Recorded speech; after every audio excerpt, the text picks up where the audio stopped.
Thank you, Evan. Thank you again, everyone, for coming. I really appreciate it. My name is Sohaila Bana. I'm the chair of the West Contra Costa Fire Safe Council. This is our advisory board meeting. I'm very glad that we have some new members to the advisory board. Among them are Chief Rebecca Ramirez from Hercules Rodeo Fire Prevention District. We also have, hold on a second, I'm admitting people into the room, sorry about it. We also have Marie Bowman, who is the chair of the Fire Protection District in Rodeo Hercules. We have Michelle Reinhardt, the new coordinator for Contra Costa County. We also have Henry Dinero. We are happy to have one more sister organization in Alameda County in Berkeley. And I would like every one of them, if you would like to introduce yourself, you're welcome. Go ahead, Chief Ramirez, if you want to say anything. We'll start by introductions. I'm Becky Ramirez. I'm the fire chief of Rodeo Hercules Fire Protection District. And I'm just happy to be a part of this group and learn a lot from all of you. So thanks for having me here. Thank you very much. Marie, would you like to say anything? Or should we pass? Hi, everyone. It's great to be a part of your group. I think regionally we can really work well in supporting each other and learning from each other. So thank you for letting me be a part of that. And I hope that I can share information with you and learn from you. Thank you. Thank you. Henry Dinero from Berkeley Fire Safe Council. We are very excited about Berkeley Fire Safe Council. We already have very good relationship with Oakland Fire Safe Council. We're learning a lot from them, and now we're excited about your organization. Go ahead, please. Yes, Henry Dinero, Berkeley Fire Safe Council. We've been in operation for almost 4 years as the Hillside Fire Safety Group. We became a Fire Safe Council within the last year. Primary focus on fuel reduction, primary focus on hazardous fuel reduction, primary focus on cleaning up under all the eucalyptus groves in Berkeley and in Tilden Park to the east, to prevent a catastrophic wildfire in a Diablo wind condition. Thank you. We have a major concern about eucalyptus trees in West Contra Costa County. We would like to talk later on to share experiences and come up with a plan with the help of our advisory board members, because there are stakeholders in the area. And I hope we can organize a meeting just to talk about that. We're going to briefly touch about it today. Before I go to Michelle, I would like to acknowledge and thank Lieutenant Rodriguez from the Sheriff's Office here, Liz Putnam and Ed Aparis from PG&E, and Ben Wise from Contra Costa Resources Conservation. And I think the rest of you are community members. Thank you so much for coming, and our officers, Ray and Marilyn. I'm very glad to say that Contra Costa County now has a new coordinator whose job, I understand, is primarily coordinating with fire safe councils and community members. Michelle, please. Hello, everyone. It's a pleasure to be with you today. First, I'd like to thank Ms. Banya for inviting me to this very important meeting. Regarding the new county coordinator role and responsibilities under the direction of Chief Bachman and the advisory team at California Fire Safe Council. Forgive me, I've been in this role for just a few days. I welcome Marilyn Sarney from the California Fire Safe Council. She has been a great leader in that group, and I look forward to working and partnering with her as this role expands. So as far as the roles and responsibilities of the county coordinator, first and foremost is to provide public education on current programs. In addition to that, locate additional grant funding for fire safe councils to apply, as I am not a grant writer. I understand that you have a specific grant writer, Susan, which was introduced on an email. However, I don't see her here today. So I look forward to meeting with her. Fair warning on grant funding. Each grant does have a reporting requirement.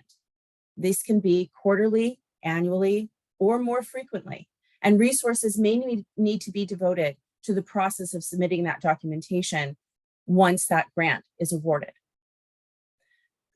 Additionally, to serve as a resource to assist in community engagement, meetings such as this and in person, which I hope to have in the future, are one of the main modes of communication as to what the county can assist you with, what falls within the roles of the city government and county government.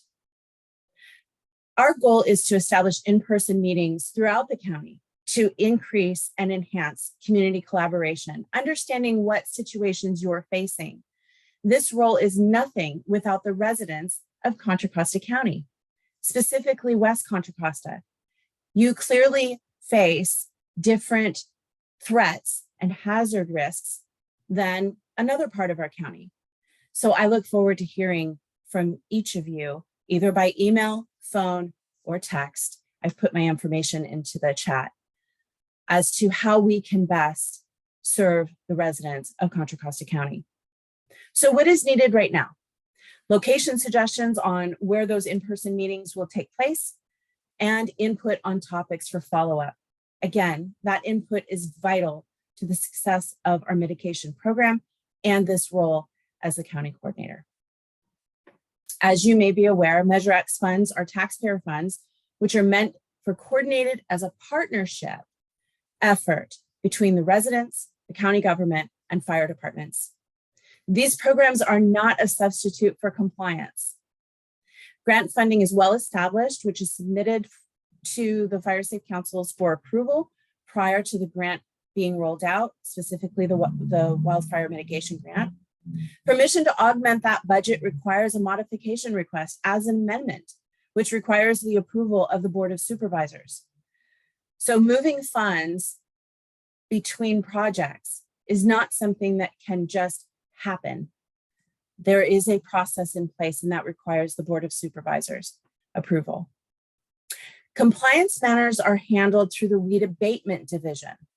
There is a legal process for compliance, which includes certified mail notification, a grace period of 60 days to ensure compliance.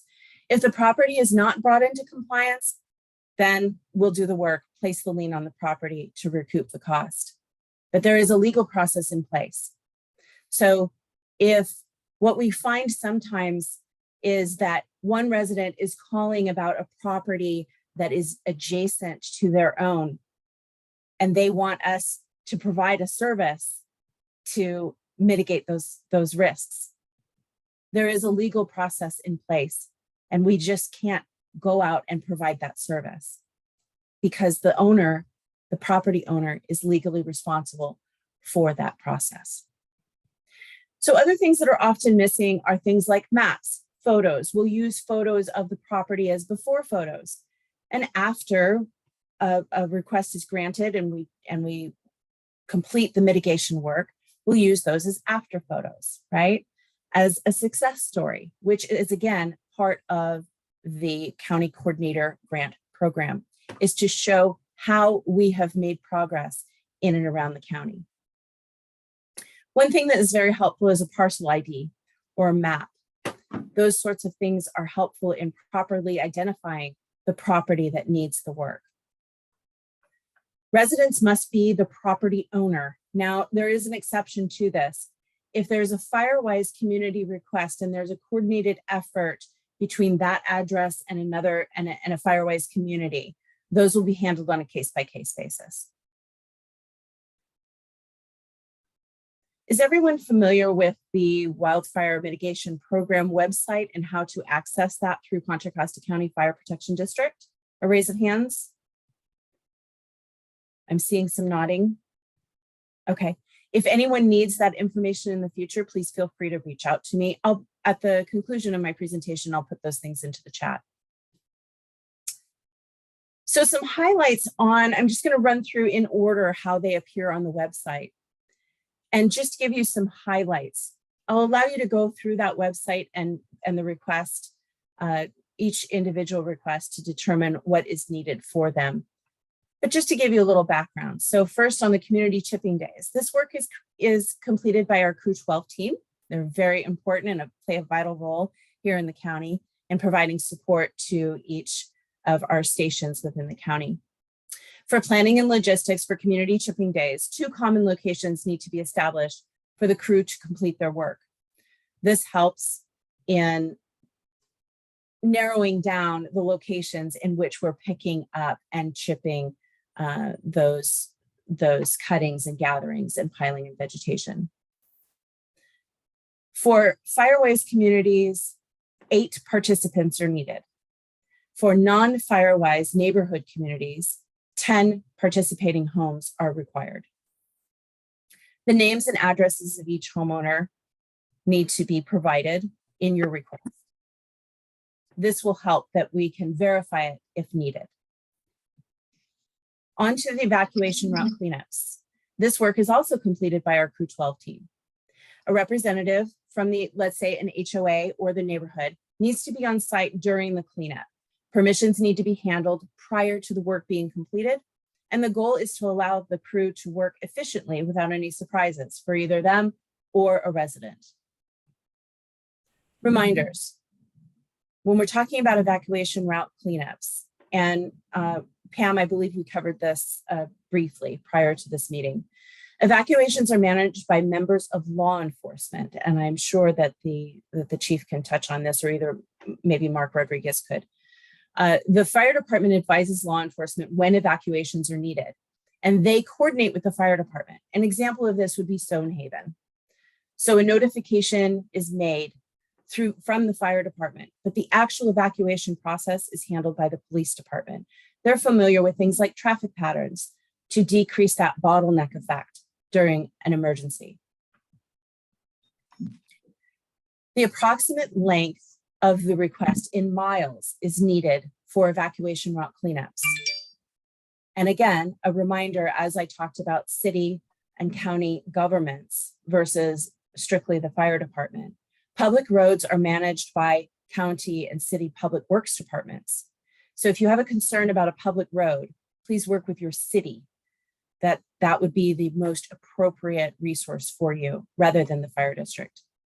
Private roads can qualify under this program also, but most likely the road may fall within an HOA or a Firewise community. Ideally, the more the merrier in Firewise. The more people that we can get signed into the Firewise program, get a strategic plan in place, the more work we can do to decrease that vegetation that can lead to a large-scale fire. So more about Firewise. Firewise strategic plan projects have an annual limit of $5,000. This is equal to about half a day of work. So funds are not guaranteed. Strategic plans in their first year are given priority. Excess funds are distributed to second-year projects. For example, if a community is working to update their strategic plan and they're just missing one parcel, those projects are given second-year priority. On to removal of dead trees. Please keep in mind that our cost is depending on the tree species. So a large cypress can be much more than a small pine. Now back to vegetation management and fuel reduction. We focus on treating, clearing, and reducing debris and other types of combustible fuels to prevent or slow the spread of fire. This must be a community approach in a designated area with compliance to defensible space and exterior hazard standards. So what's new information? What's coming to you? This is where we all want to get our pens ready. So the home hardening outreach program. This program yet is, if you see on the website, it says that it's not available yet. So let me give you some inside track. The program matches up to $2,000 in homeowners funds. The current program is complex and is experiencing some implementation challenges. So we are currently working to locate a contractor that can meet the needs of the residents of the county. Current funding is in place and will assist approximately 100 residents throughout the county. On to low-income exterior hazard control programs. We're expected to go live this month. Email me if you wish to be notified once the program is active. The funding available is $1,500, about 3 hours of work with 6 people to provide support in removing exterior hazards. Again, priority will be given to Zone 0. If funds are left over after removing the exterior hazards in Zone 0, then hazards in Zone 1 will be addressed. There are specific requirements, income requirements. I will also link the spreadsheet on the EHS application requirements. It includes a table to help determine if you meet the low income limit to qualify for this program. Please note that the income limits are utilized by defined Department of Housing and Urban Development requirements. So we need to adhere to their requirement. If you are eligible, you may apply, and you must include a copy of your last tax return, otherwise known as our Form 1040, for review. Please, this is very important for your privacy. Please redact or remove your Social Security number from the form, as it is not needed to determine eligibility. At that point, I'd like to open it for Q&A. Again, in the role, almost a week, there may be questions that I need to follow up on. Follow up with Chief Bachman will happen within the next week, and I appreciate your patience as I acclimate to this new role. Okay, thank you very much. We take maybe just one question and we'll have another Zoom meeting with the community actually to have more in-depth discussion. Go ahead, Henry, please.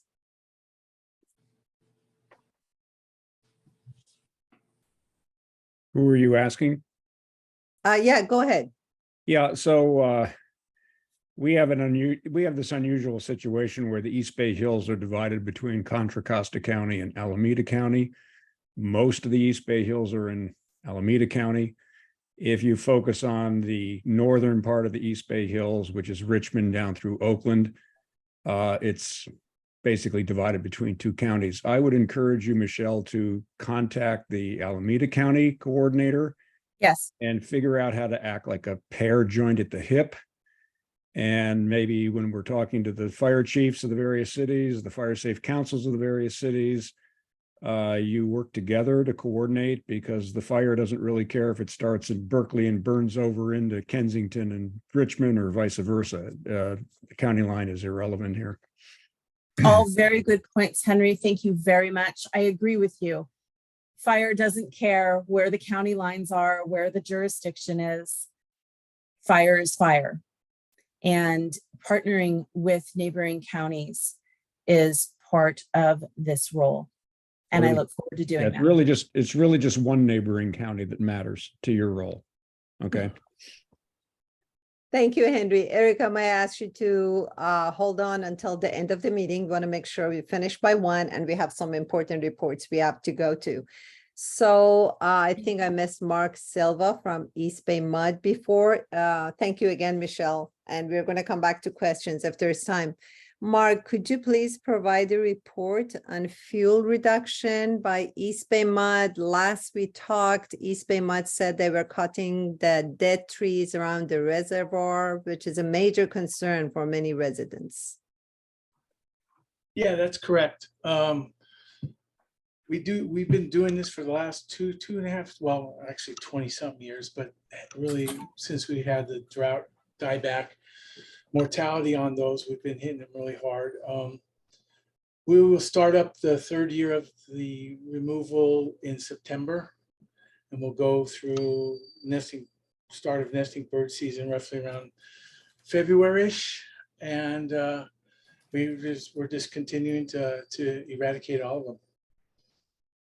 Okay, any idea how many you're gonna cut down in September, and what is the timeline until you're done? How many years we're looking at? I think maybe 2 more years and we'll have a pretty good beat on it, on most of them. Yeah, Excellent. So this year and next year, that's what it looks and like. you'll to be me. almost done. Mhm. Yeah, okay, last time we spoke, I think you were talking about 700. Is that done? I mean, were you 600 or 300? I don't remember. Sorry. I No, we haven't- had, I think it was 760, I think we're taking out last season. Excellent. It would have been more, but the wet conditions kind of stalled us. The contractor got a late start. And then when we got really into the wet part, we couldn't get the machinery in there without tearing up our ground. So we didn't have the amount of days that we had like the previous year. And hopefully this year we can try to maybe possibly double that number. Oh, wow, that's awesome. Around 1400. Well, don't hold me to it, but yeah, that's our goal, is to try to double up. Excellent. Thank you very much. We really appreciate it. That's awesome welcome. news. Thank you. You're welcome. So I would like to move to the next item, but I don't see Chief Healy here. I think we're missing a representative from East Bay Regional Park District. Am I correct? Okay, we move to the next item, PG&E. And we have two representatives, Les and Ed. Please let me know who wants to talk about fuel reduction by PG&E. Yeah, so I'll go ahead and start. First of all, I want to introduce Ed. He's the new, I believe, temporary government relations person filling in for Claudia as she's off on maternity leave. So you can work with him directly on any issues you may have with any PG&E stuff within the West Contra Costa area. With that being said, I really don't have any updates on vegetation management issues or questions that you may have. I'd really like to talk with the West County Fire Safe Council representative and get more details on what your questions and concerns are regarding the vegetation in that area. We have looked at it. I've actually have a land agent that's going out to that area sometime this week. We'll be looking at the substation and the area around it to determine if it's PG&E property or East Bay EBMUD property, and who might be mitigating that vegetation in that location. Other than that, again, I would take any other questions or more detailed for questions in the future that I can come back to and talk about. Thank you, Les. The next item is a maintenance report on high voltage towers in East Bay Regional Parks, actually, and I believe you're in touch with Will, but I have not seen any update. Do you have any update on that? I mean, we requested the maintenance records of the high voltage towers. I don't think if we're up to date on them. When will we receive them? We just want to make sure they're maintained annually. Yes. So regarding that, there was some confusion as to which circuits you were looking for. So originally, when I met with you out in the area, we were looking at the let me just double check here, the Valley View tap circuit 1 and 2, and you received that information several months ago regarding that particular circuit.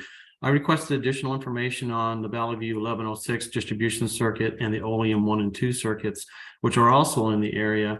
And we had gone back and forth internally within PG&E to get that information. And again, there was some confusion. I've resubmitted that request. I'm hoping that's being fast tracked at this point, so we can get that sooner than later to give you the basic information. We're not allowed to give you all the detailed and actual maintenance records, but we can give you an overview of what those records show as far as when we did the inspections, if anything was found during the inspections and or repairs made on any of those circuits. So I'm looking and hoping to have that in the next few weeks, and we'll get back to whomever you'd like me to talk with within the West County Fire Safe Council and provide that information to.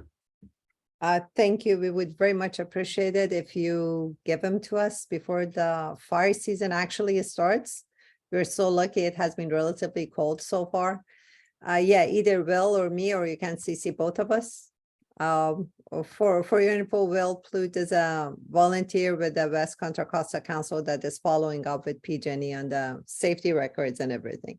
Thank you very much. And the next item is a request for fire sensors, specifically on those towers in the very high fire hazard severity zone. We understand they only cost $50 each. I don't know how much the subscription costs, but one of our volunteers actually found the costs and articles about how good they are. Is PG&E going to have them? Can we ask PG&E to do that?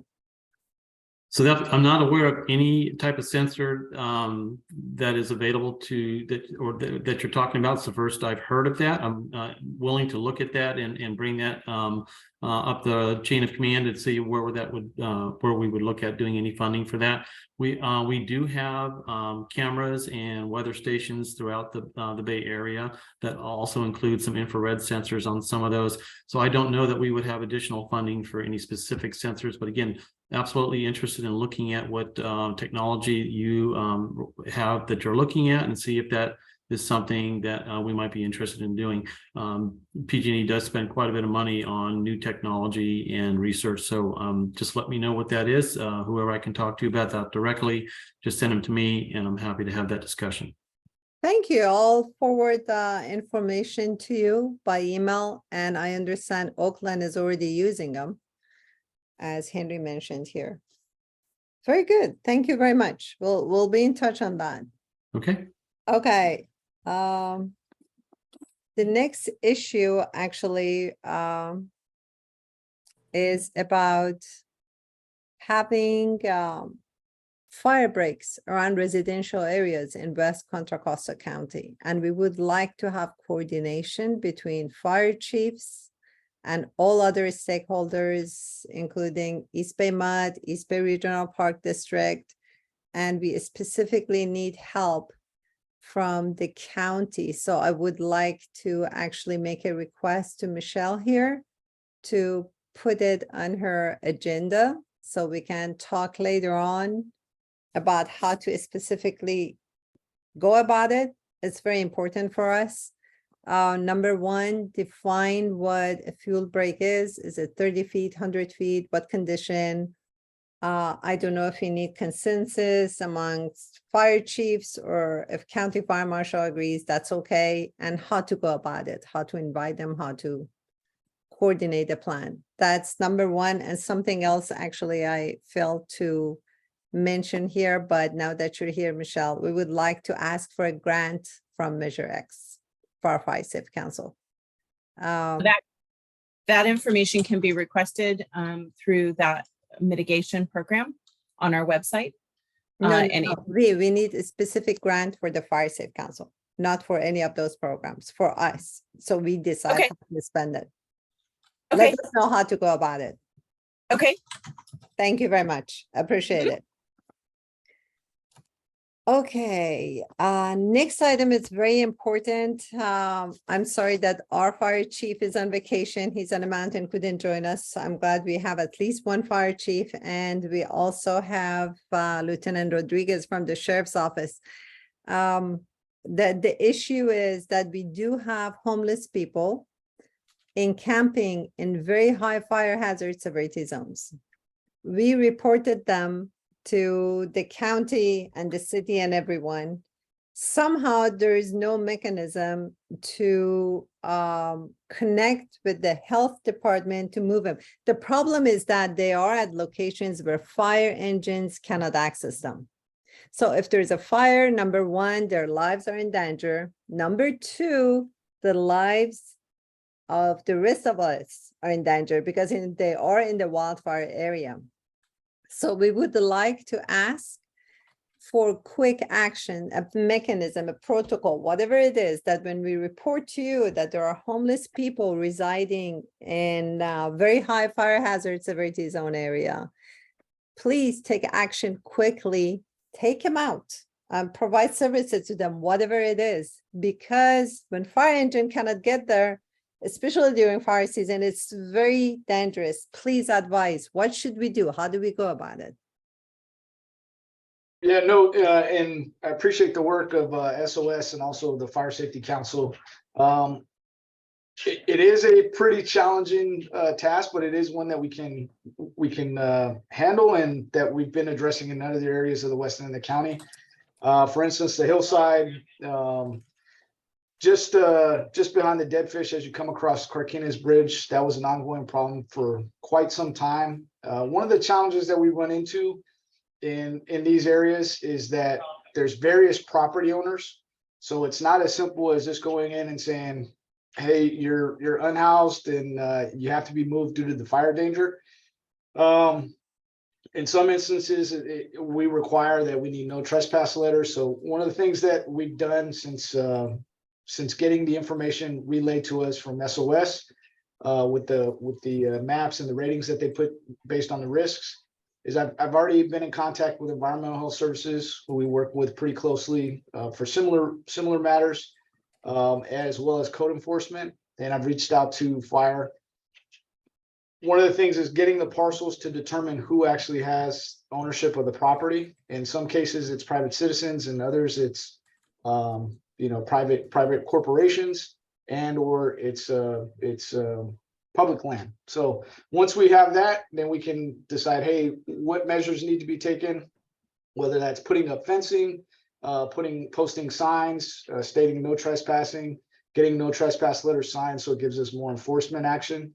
Those are just some of the things that assist us, but it is a process because we do want to offer these folks services as well. And in some cases, not all, there's other things that need to be addressed, such as mental health, just general health, and then also just offering them resources to see if we can get them into housing. So a lot of times it's a coordinated effort.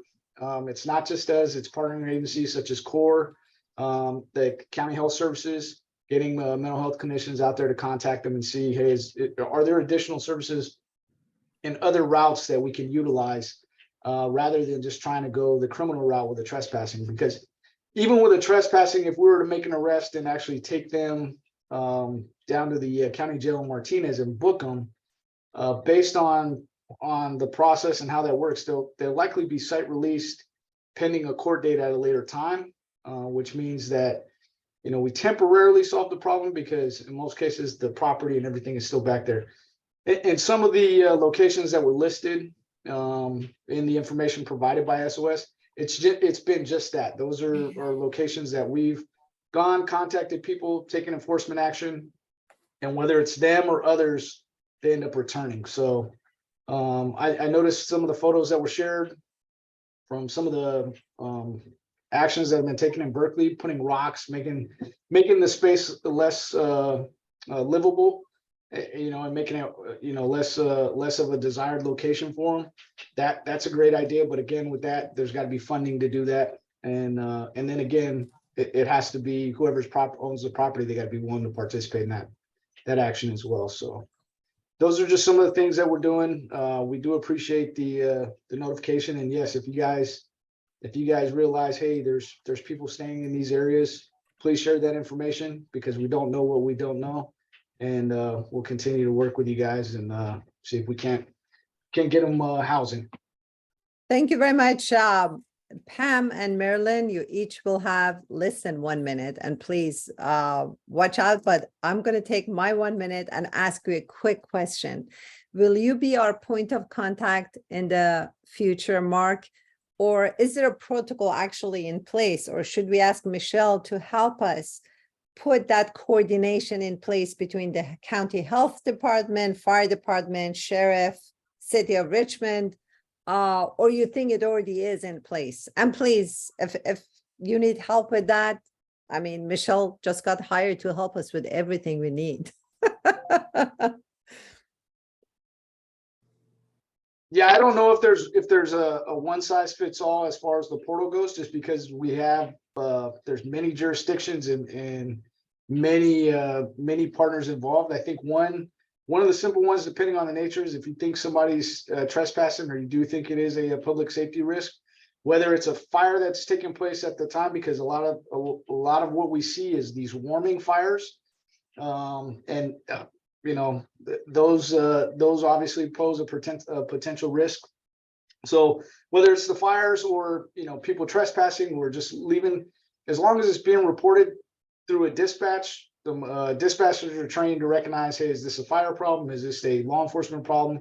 And then also the information is shared with the deputy sheriff base station that these are the various avenues and partnering agencies that we need to contact when we get dispatched to some of these details. Because not always is it a law enforcement issue, but maybe we can contact our partnering agency and point people in the right direction.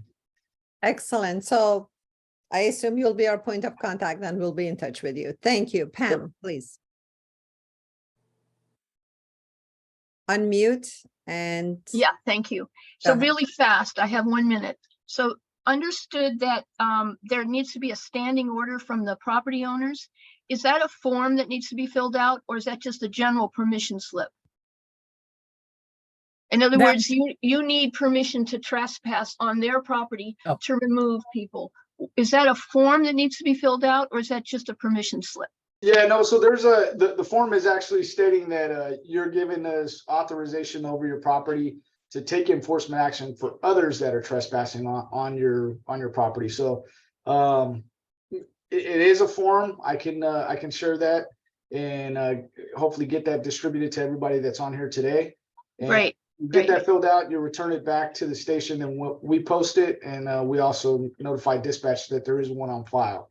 Okay, and then as you pointed out, a lot of times this really isn't a criminal affair. It's really a mental health affair, a drug addicted affair, a sick affair, an unemployable affair.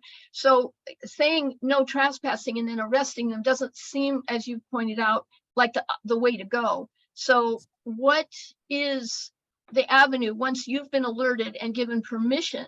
What is the avenue to basically remove them without taking them to jail? That doesn't seem like a helpful place to go. Yeah, so one of the in some cases, arresting somebody for trespassing would be appropriate, but part of it is if we can give them a warning, or hence the signs, private property, no trespassing, things like that.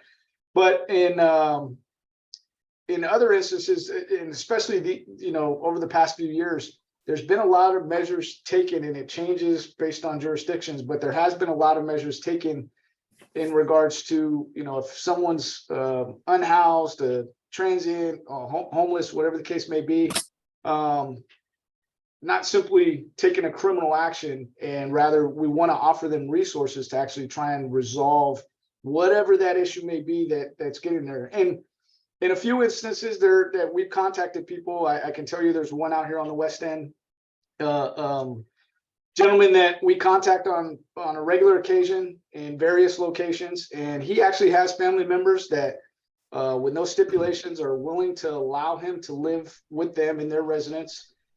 He simply prefers to live on the streets. He doesn't want to live in the residence with them, and most of the times he defers any resources that are offered to him. So, that's also what makes it real challenging to try and solve some of these issues that are taking place. And just one fast question. I'm sorry, Pam, you're out of time. My apology. Marilyn, go ahead. If there's time at the end, you can come back and ask your question.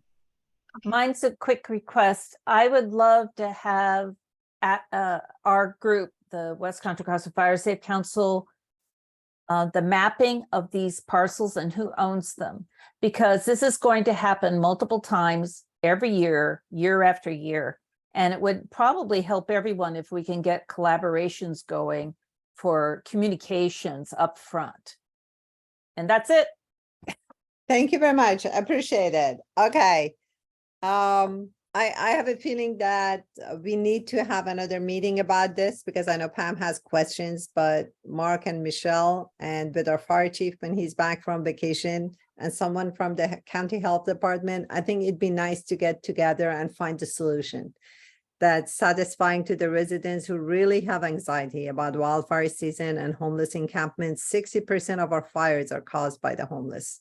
They have every right to be apprehensive about it. Okay. Let's move on to the next item, and hopefully at the end we can come back to other questions. So the next item is actually the subject of eucalyptus trees, and we need everyone's help. This is just an example. I don't know if anybody from that neighborhood is here in this call from I Fleetwood? am. So Hala, I'm a Oh, block, you are. I'm Okay. less than a block away. I can see them out my study window. Do you want to explain in a couple of minutes what the problem is and if you have any proposed solution, or we'll think about the solution together here? Yeah, and it is a more complicated situation from an ecosystem viewpoint. I just want to say that in case some don't know, I'm also a UC Master Gardener. So I actually have technical knowledge here about this topic. What's happening is we have two new home property owners that have purchased properties with three absolutely massive eucalyptus. They think they were planted in the early 60s. I actually think they're quite a bit older than that. And I should make a note here that the developers had planted Monterey pines under the power lines in this area. We have lost 85 to 90% of all the large trees in this area. And we're right at the wildland edge with a lot of raptors and owls and things like this. We have lost massive, I mean, this actually is now a noticeable ecosystem loss. So, but these new homeowners who are younger are, they don't have the funds to properly maintain these trees through mitigation processes.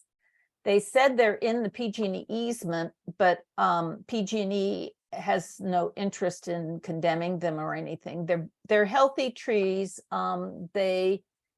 Because they can't afford the kind of proper care that really huge trees require, they want to take all three out.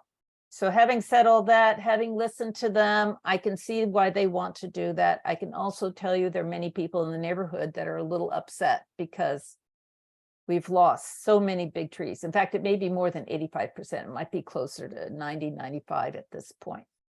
But I just want to say that they got a quote of 60,000. They're going to be provided two more. They've gotten three quotes of with 60,000 is the lowest. And they have, we're going to give them two more quotes people to get bids from. But basically, you know, they're financially strapped because they just bought their houses, and you know what that's like the first few years after you buy a house, and they're freaked out, and they can't keep up with the cleanup because, like a lot of younger working couples, they're gone all the time at work, so it's a huge burden for them.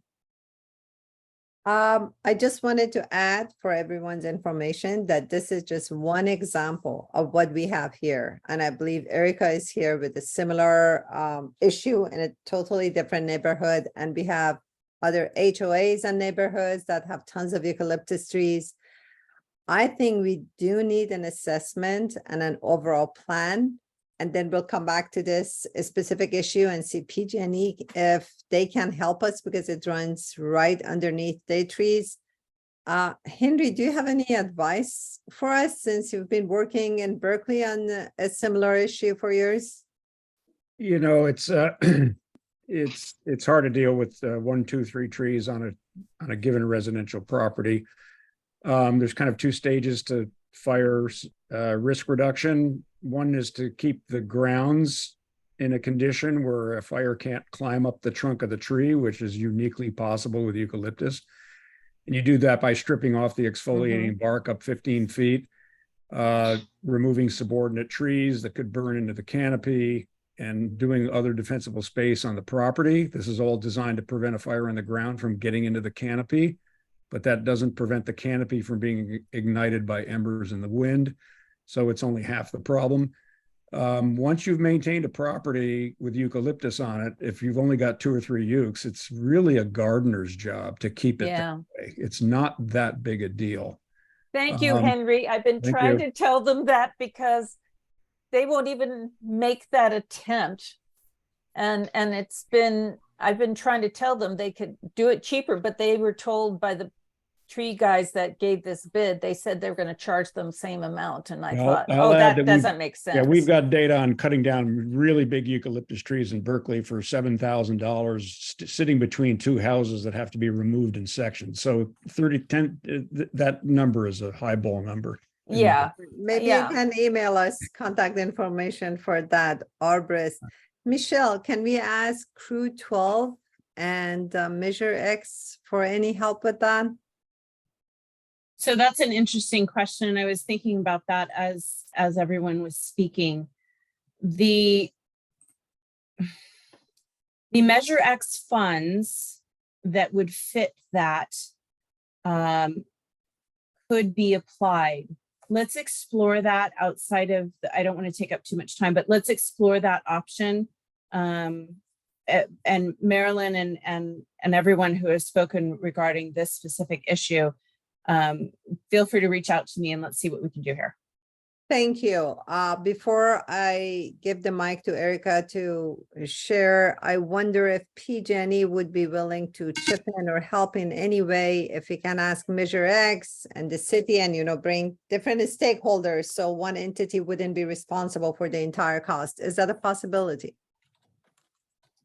I would say we can definitely have our management supervisor take a look if I have specific locations. If their trees impact our circuits or are a danger to our circuits, we could do some mitigation. Whether we do actual tree removal or not is real unlikely. I'll just be frank with you, is that we've tried to do tree removal in other neighborhoods and we've had a lot of legal action taken against us because of people like trees. With that being said, we can look at it if we have an agreement between both all the landowners and that may be something we're able to assist with. If it's not on our property, we probably wouldn't be helping to remove the tree. So Hala, we just had ACRT do the tree inspections and they said they're healthy trees. So they're not going to have that policy guidance or process guidance to help with them. And I can tell you this because they're taking out an 80-foot dying Monterey tree behind us, which we've been waiting for about 5 or 6 years. So, well, maybe they can help with what Henry suggested in terms of limbing up and, just clearing the ground. Thank you, Liz, for being open to suggestion. I'm going to ask Erica to share her concern quickly, if you can do it under 2 minutes, please. Sure. Thanks so much, Sohila and everybody. I live in the neighborhood next to Kennedy Grove Park. There's 80 plus immediate neighbors, but then there's more houses on the other side of the creek. And I don't know if there's any other neighborhood like ours, but we're right next to Kennedy Grove Park. So there's 40 or 50 homes that are right next to the park. And then there's our street, Hillside Drive. And then the other 40 some homes are right along the San Pablo Creek corridor, which is another huge fire hazard. And I don't know if there's any maintenance or anything happening really. So I just wanted to raise this because it's beyond what our neighborhood can do. We've applied for FireWise status. We've called park employees to try to get the goats back to do weed abatement. So our FireWise status is pending. We're meeting with Chris Gillis next week to do some fire assessments of homes. So we're doing everything we can, but I think our safety really is going to require a coordinated multi-agency effort with the park. There's East Bay Mudland with the reservoir. We've got the creek. And then of course, fire responders, and we're a dead end street. So a couple years ago, a random eucalyptus tree actually fell across our street, blocking our street. Luckily, there's a neighbor who works at the park. And I don't know if he was able to open the park gate, but we were able to use the park to exit until we could somehow get that eucalyptus tree cut up. So there's a number of hazards. There's a lot at stake. There's 80 to 100 some homes in this neighborhood. So I just wanted to raise that awareness for you all. And it's similar issues, like you said, Sohila, as other neighborhoods. So just hoping some coordination and strategy to support what we're trying to do as residents. Thank you. So Michelle, we would like to request an assessment of eucalyptus trees in West Contra Costa. And I wonder if Chief Ramirez can help us with some guidance about if there's any mandate or anything we can ask the fire chiefs or the county fire department to push them to do this. Any advice is appreciated. Repeat your question again. The request is to provide an assessment as the first step. I'm an engineer and I believe half of the solution is defining the problem. Yeah. So eucalyptus trees are a major problem. We need to do an assessment and it's a puzzle with pieces of city and county, intertwined in West Contra Costa County. My request to Michelle and Contra Costa County is to provide an assessment of eucalyptus trees, the hazard level, what needs to be done. And after that, or maybe even for that, we need some sort of mandate to push them. So to make sure it gets done. We have many requests for the past 2 years since we've been educating the public. There are requests about eucalyptus trees. There is not enough budget. We're thinking if Crew 12 can help us with Measure X free chipper day with Team Rubicon, who said they could help us if there's proper requests and everything. Maybe we can come up with a plan, do something, but we have to do something. In any ordinance or any regulation that is on our side that you know of would be appreciated. Yeah, I think that's a great question to ask a fire marshal. So, or somebody who's in a fire prevention division. So I believe, is it Chief Bachman, if I'm not mistaken on that, Michelle, is that correct? So I wanted to confirm, I agree with you, but I wanted to confirm, Erica, you are connected with Chris Giddis and you have a meeting with him next week? That's right. He's meeting That with is our the core group. That is the perfect resource. Chris is fabulous and he's going to lead you in the right direction. Would he help? I think in the interim before a whole assessment, I think we also need just response from the park because there's just weed abatement. There are things that we could actually be working on before a whole eucalyptus plan. So I don't know. We Michelle, don't have if a you can help us. representative from East Bay Regional Park District, but they've been Yeah. awesome in the past. I assume they're on vacation, but we can talk offline about that. Okay. But Yeah. Thank you. And Erica has volunteered to help with this. So we need a follow-up on that eucalyptus assessment within West Contra Costa County, Michelle, and she'll follow up with you. Thank you very much, everyone. We have a few more minutes. Pam, question under 1 minute. Go ahead. So, Officer Rodriguez, I just wanted to ask a technical question. So to Maryland's idea of getting the standing orders by the different homeowners, there's also different jurisdictions. There's San Pablo, there's El Sobrante, there's Richmond. So when we do the homeowner permission to enter, does the request go to different police or firemen, or is there one central agency that could then address the problem? We have about 150 homeless living in the bushes, so it's not a small problem. No, it would be the jurisdiction because they're going to have jurisdictional authority over that. So Okay, so we need all the owners, that's one level, and then the second level is the jurisdiction. Okay, right. And then just really fast, other than calling the police to arrest people, who else is authorized to deal with this? I mean, legally and specifically, who else? Well, it depends on what you're asking for. If you're asking for enforcement of penal codes or vehicle codes, things of that nature, it's removal for danger, not trespassing, just removal for danger in high fire areas. Yeah, so I mean, depending on the nature of it, if it's just removal, police is going to be your best bet as far as your first start. But there, as I mentioned, there's other players involved. A lot of times when we go out on these, we're working with public works, code enforcement, environmental health, and in some cases, because to give you an example, one of the issues we're running into related to the homelessness is we're seeing a lot of tires that are being used to dam up some of the creeks. Just recently in North Richmond, I think they removed 170 tires. Environmental health, anything related to tires, they're going to be the ones responsible dealing with that. And in most cases, they're going to have more teeth to be able to take enforcement action. All right, thank you. Yeah, absolutely. Thank you.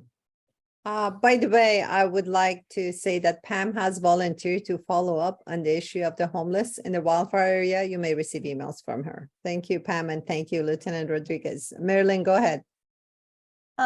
This goes back to the whole tree issue. I actually think we need to have a special committee that looks at ecosystems, and we have to get in-house expertise on riparian zones. Erica is correct. Just yesterday, I was looking at a riparian zone off of Olinda, and I was actually quite appalled because the issue, I mean, the fire could get into that riparian zone, and there's so much dead debris everywhere and dead leaves, and it's all bay tree. And by the way, I'm more nervous about bay trees than ukes, but that's me. At any rate, it is an issue that needs to be looked at, but we cannot mess with riparian zones or even suggest plans without expertise. And that's a huge absence of expertise for us. And it's Actually, also, we have Ben here. Ben, would you like to say something? Sorry, I got a little distracted. What was that? are you a riparian zone, a rehab expert, or could you provide the expertise indirectly, putting us in connection? We have a big problem with massive amounts of fallen debris around our stream, and our stream may be pretty big in the winter, but it Like large woody disappears in the debris? summer. What? Like large woody debris collecting in the Large bottom of the woody creek? debris and massive loads of bay trees, because for whatever reason, people haven't been planting more resilient species, like dogwoods or willows. I don't know why they're not planting willows. That's kind of a little beyond me, but we don't have that expertise, and we'd love to have somebody come in and help us do a proper assessment, because it's actually much more serious an issue than it's so hidden, people don't know. And we have places where trees need to be assessed because they could pull out and collapse culverts under roads, which is what I was looking at Olinda yesterday. Yeah, I'm going to drop my email in chat, and I would say definitely follow up with me. We work with a variety of creek and watershed groups all over the county, particularly in West Contra Costa. We're pretty engaged with what is it? The Wildcat Canyon San Pablo Creeks Council, I believe, if that's their name. But we might be able to connect you to them and figure out some paths forward. I know getting woody debris out of creeks is very tricky permitting wise, because while it is fire danger, it's also great habitat. So there's some considerations there. But yeah, I'd say let's talk more offline. Absolutely. But that's something I think we can start to support you on. Yeah. Thank you very much, everyone. It's 1 p.m., but I let Henry go. Last question or comment. Go ahead. Yeah, comment.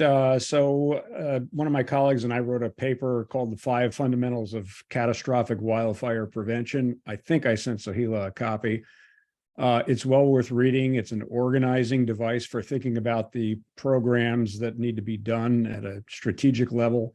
It's written for Berkeley, but it applies to any city. Just change the specifics. Clean up the hazardous fuel on the ground in the city, create a really wide fuel break at the WUI, do rigorous vegetation management, harden your homes. And then the last one is urban forestry. Urban forestry includes removing the hazardous trees and revegetating. And it's kind of a roadmap for wildfire prevention. And I would encourage you all to read it, comment on it, and hopefully it becomes kind of an organizing device for the major public landowners in cities and jurisdictions to begin focusing on, or to continue focusing on, the most high risk hazards. Because, fixing fences that are wood next to a house is one thing, but getting all the fuel off the ground and out of the WUI is way more important than just about anything else that can be done. So I'll offer to send that again to Sahila. She might redistribute it to her advisory group if she thinks that's useful. Thank you. Thank you very much. I appreciate it. I thought I saw Chief Healy for a say, yeah, you're here. Thank you for coming. The meeting is officially over. I promise I never keep people over 1 hour, but I'm going to keep recording because this is very important. And those of you who want to stay, you're more than welcome to stay, because we would love to receive a report on fuel reduction from East Bay Regional Park District, and also share Erica's concern about vegetation management behind residential areas around Kennedy Grove. Chief Healy, thank you for coming. Go ahead, please. And here I am thinking I was on time. I thought the meeting was at 1. Just 1 hour off. And I But thought go you ahead. were just messing with me when you just gave that intro. Okay, so let me give you a quick update of some of the projects we were doing in the area. We've been recently had our fields do about 1 year of fuels reduction work by the what's that court, Sahilia, that I posted on my, we call it SO001 recommended treatment area. It was on my LinkedIn post, that neighborhood. Well, so we had work done behind there. What I wanted to bring up to the group is later on in the winter, we have fuels piles of the fuel that had been accumulated that is piled behind those homes. In the wintertime, we were going to be doing a pile burn to reduce those fuels. And the reason we're pile burning them is because they're in an area where we don't have access to bring a chipper or other equipment to get rid of that fuel. And also it has protected federal species plants, pallet manzanita. And so having extra traffic through that area it has sensitivity concerns with our stewardship department. So burning these piles helps the pallet manzanita that's back there, and also makes it so we can reduce those fuels in a way that we don't have to leave it there by lopping and scattering. So Sahilia, later on, I would like to work with you to do a walkthrough tour with anybody who's interested prior to pile burning behind those homes. So people who are interested could get an opportunity to understand what that means and what that entails prior to us doing it. Now that's one update. The other update I wanted to give was the goats are 2 weeks out from Coach Drive. And so they'll be in that area within 2 weeks. This week, they're supposed to be entering Wildcat and Alvarado Park area near our uke stands. And we did a brushing project earlier in the year, what we call Fire Trail 3. I think it's called by Tri-Lane, I think is the street. And so did fuels work in that area this year. We also did work in Wildcat and recommended treatment area WC004. And that was work with the CCC crews. And part of that work, when we did work there, we discovered we had some unhoused people living in that area. And so one of the benefits of doing that type of work, it basically daylights that area. And so people who are living there no longer are living there because they can be seen easily. And so that was one of the benefits of that project. And I'm sorry, which area was it exactly again? we call it, later on, I'll get you the exact, I'll send you the exact street or neighborhood that RTA is next to. We call Wonderful. it RTA WC004, but later on, I'll send you a map and it'll have the streets that's adjacent to. I don't have it memorized off the top of my head. That'd but- be very helpful, and I'll share it with the community. Thank you. Yeah, and so we've been busy in this area doing work, which we're very excited about because this was one of the last projects as part of our FEMA funding that we had received many years ago. And this year, all that money and that project will be completed, but these are the last areas that we need to treat. So unfortunately, somebody always has to be on the tail end of of a, prioritization schedule. And so unfortunately, that RTA was one of those, but we were able to get that done 2 weeks ago. And so that was exciting to get that done. That's pretty much the end of my report. And I can definitely answer any questions if anybody has any. Thank you very much. I really appreciate it. And I'm glad you made it last minute. So one concern we have is having fire breaks around residential areas. And we need collaboration, especially from East Bay Regional Parks, because one of the major stakeholders in the area is your organization. Any suggestion about how we can go about it? Yeah, the first suggestion would be first identifying who the property owner is. No, we're talking about East Bay Regional Park District. So you're, Behind residential areas, having a fire break. but are you 100% positive it's our land? For example, the area that we just did work in, we did work in areas that is owned by the Park District, but the other areas that we're not doing work is not owned by the Park District because we can't do work. Erica, do you want to share your area? I can speak to that. Hi, Chief Hele. Hi. Is that how you pronounce your name? Haley, yeah. Hele. I live in the Kennedy Grove neighborhood, which is right next to the park and along San Pablo Creek. And there's a few other neighbors here on this call. In the past, I think it's been arranged through the park that goats have done weed abatement on park land that's right next to backyards.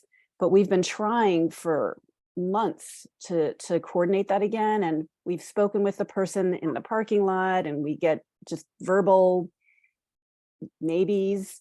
So I was trying to be part of a more formal process. I don't know if the goats that you're talking about are the same goats or. It should be. Those are the goats that the Park District uses are the goats that are contracted through the fire department, which is one of my. So would I be in contact with you to make sure we can get them around in the Kennedy Grove Park? Yeah, so if you send me the your closest adjacent street, then what I can do is talk with our coordinator, who's the person that actually coordinates the goats. And we can find out, one, if they're going to be there this year, or if we have other ways that we're going to treat the area. Sometimes they call it letting areas rest, where we don't graze every year because it can cause erosion, and that can cause a whole nother issue. And so in those cases, we'll have crews go up there and do work that way. But until I see the exact street, then I won't be able to give you as detailed information. Okay, if you can put your email in the chat, I have an aerial photo of our neighborhood. There's 80 to 100 homes that are going to be directly impacted that are right along the park. So your support would be greatly appreciated. Thank you so much. Yeah, absolutely. I can put you in touch too. One more question and then I let everyone go, and feel free to leave if you have to go, because as I said, the meeting is officially over as of 1 p.m. We suggested having fire sensors specifically for PG&E, very high voltage towers in East Bay Regional Park District, parallel to San Pablo, parallel to Castro Ranch Road, and it goes like a couple of miles all the way on the hills. We are asking PG&E to pay for it. If they don't, or it should be in collaboration with East Bay Regional, we just need your collaboration. I'm going to send the information about fire sensors. We learned Oakland just started using them. They're very cheap, like $50 each, but they need to be monitored, and I don't know how much the subscription for monitoring costs. But we strongly urge you to please make sure we get those, because it's a major concern in the very high fire hazard severity zone in that area, and those very high voltage towers, and we don't even have proper maintenance records of them yet, but we hope we get sensors on them. I'll send you the information. Okay, no, that sounds good. The only other thing I was going to tell everybody, here, we'll finish this. Sure. I was going to tell you is so prior we only had one way of permitting and getting steeple clearance to do work. as a government agency to do fuels work that disturbs the, basically any disturbance whatsoever, you need to have CEQA. And our last time we did a CEQA request and had a plan, it took us literally 10 years to get it done, got tied up in lawsuits. It was, yeah, a lot of challenges. Now we have a new process. It's called the Cal VTP, which is available to the Forest Service, and we, or I should say State Forestry, and we just went through it, got it approved. It was our first round up in the Tilden area where we got 2,200 additional acres approved that were areas that were affected by the tree mortality. That was areas outside of our original permitting, so we were able to get those areas permitted. And because it was successful, that gave us the knowledge that now we'll be able to do the same thing in other areas that we currently don't have permitting. And so you happen to mention off of Castron Ranch Road. I know that, I looked up on the map, it's also part of my commute home daily. The areas of that land that's adjacent to the street, it's actually not park district land. It's owned by that homeowner association community there, but the land directly behind those homeowner association is park district land. And so we, I think it's tomorrow, I have a meeting with about the high resolution vegetation mapping that's going to be coming out this year. That'll help us identify areas better. And with tools like that, and also just local knowledge, when we go with our next phase of permitting, areas like that can be included. And then that gives us the ability to do similar work like we do in other areas of the district, so that we can make those areas safer from fire than the current situation. But I just wanted to be transparent with the situation and how all that works as far as the permitting and the planning and the funding. That is awesome news, actually. I really appreciate it. If you could forward to me some information about the new CEQA regulation. Yeah, because if it applies to city properties too, that'd be awesome. Because we've been requesting vegetation management from the city. We could get help from Measure X, but they cannot afford CEQA, and Measure X does not pay for CEQA. So that'd be awesome if we could use that. Yeah, and I'm not sure if I can't see everybody who's on the call, but I'll just say for cities. I know recently, City of Berkeley, and I was also in a meeting with Alameda County Fire the other day. City of Berkeley shared their CEQA document with Alameda County Fire. So for cities, one of their options is they can apply for an exemption to CEQA, and that's a notice of an exemption that has different criteria. One, if you're not doing large amounts of work, or if it's considered like an immediate fire hazard. There's all these different categories that you can apply for an exemption. But if I was working for the city and I had that challenge of getting CEQA permitting, for sure, I would be going the path that City of Berkeley successfully already went through. So if I could quickly Awesome. comment, so very, very short synopsis. If a programmatic removal of trees requires an EIR under CEQA, hazardous fuel removal on the ground now can be streamlined through this process. This is what Berkeley has done with its veg management program. It's what the Park Service is doing, as we just heard from the Assistant Chief. And it's just a much faster way to remove fuel without having to go through an EIR, which triggers all the lawsuits and takes years.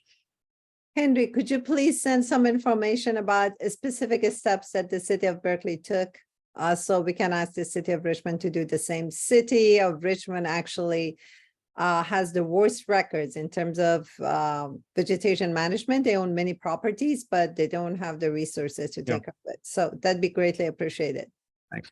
Okay, thank you very much, everyone.